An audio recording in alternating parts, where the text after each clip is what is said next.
competitive pricing, this plays a big component when you talk about revenue. There's different ways to compete, a lot more than you actually realize in the process. Do you pay $2.99? How do you sit there, create your pricing in the process? Is it cost plus? What's going on with it? Let's talk about some of the basic fundamentals of pricing goods and services. It's a big topic. Different pricing occurs in different industries. You may, even when it comes down to hospital services, you never think about the aspect, what does it cost to have knee surgery? Well, it can vary on exactly the same procedure from hospital to hospital, from doctor to doctor. It all depends on the process that they go through and also how they go about charging insurance companies or they charge you. There's a lot of multiple ways to price similar goods even in the process. So here's a couple of things. What industry uses this type of pricing? So think about that in your head. How is it computed? And provide an example of what a price might be for a specific service or product. There's a lot of them. Some of the objectives you want to have a target return on what you have for an investment or profit. So sometimes you set a price and you're hopeful you want to sit there, penetrate the market for cheaper than everybody else, except your cost may be higher because you're brand new in the process. Pricing, you want to build traffic. Sometimes you build traffic in different ways by having reduced price, or sometimes you have a high price as you come through. You want to achieve bigger market share. Maybe you cut your price with the intention of destroying a couple other competitors in the market and then raise your price later on. Sometimes you may want to create an image. Okay, further social objectives, both in the short run and the long run. There's a lot of different reasons that you look at competitive pricing, what you want to go through. You really have four primary areas in competitive pricing that are used. There's a couple others we're going to talk about in just a minute. Cost-based pricing, what does it cost you to produce the service, or what does it cost to produce the product as you go through?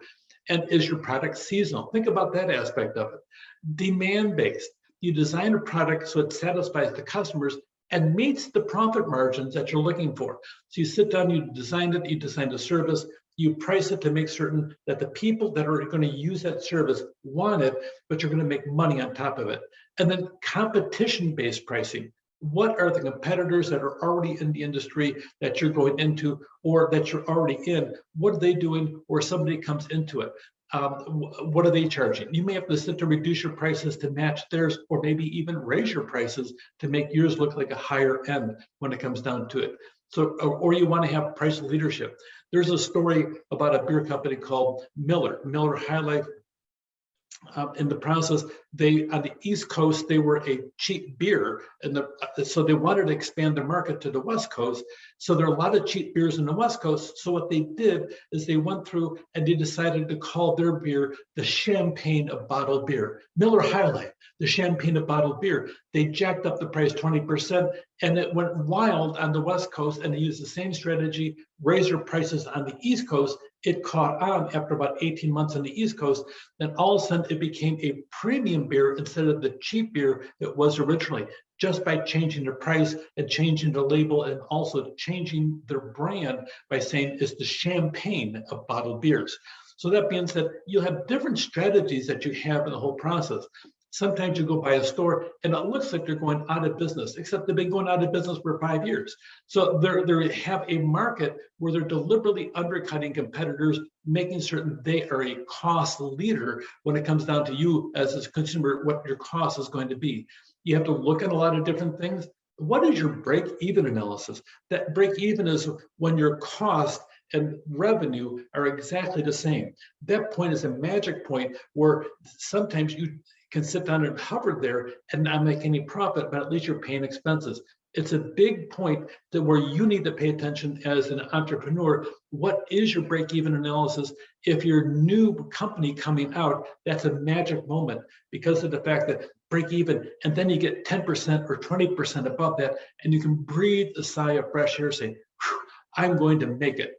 Those moments are huge for an entrepreneur in the process. Here's a simple calculation: total fixed cost divided by price per unit and the variable cost. In other words, the cost that makes the cost for each individual unit. We call that the break-even analysis. It's pretty simple, and you could probably have this memorized in your head without much of a problem. So here's some other pricing strategy besides the four that we talked about. Let me remind you what the four are: cost-based, demand-based, competition based, we have those. And so here are the rest of them after break-even analysis. You have to look at skimming price strategy, where new products price high to make optimum profit, where there's little competition. If nobody's out there, you get the entire market. You're going to get that entire group of people we call innovators, the one that want to try something new. Those are the people that sleep in sleeping bags outside of the store and something new is coming on, your iPhone 42. Okay, the penetration strategy. A lot of times people actually price it super low to attract many customers and try to discourage competition to go into the market. So they keep that price low to always own that corner of the market as they can come through. Everyday low pricing, probably the most common company you think about everyday low pricing, and they advertise the actual terminology is Walmart. Everyday low pricing, and they're always fighting to keep the prices low.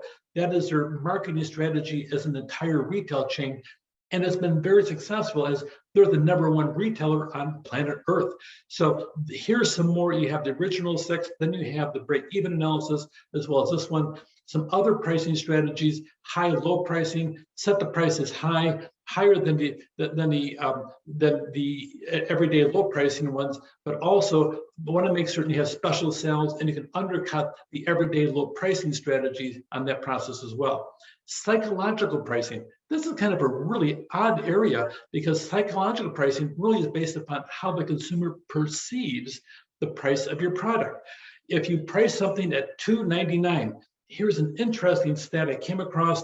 Okay, when you look on your cell phone and you price something at $2.99 and it's all by itself, there's something in the human psyche that says, okay, it's $2. No, it's not. It's almost $3, but we tend to round down.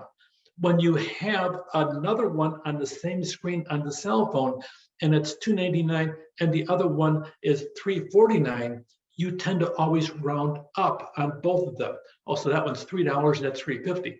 There's something about the human psyche when it comes down to psychological pricing that you as an entrepreneur need to pay attention to, exactly how you're marketing your product and what the various price points are out in the industry.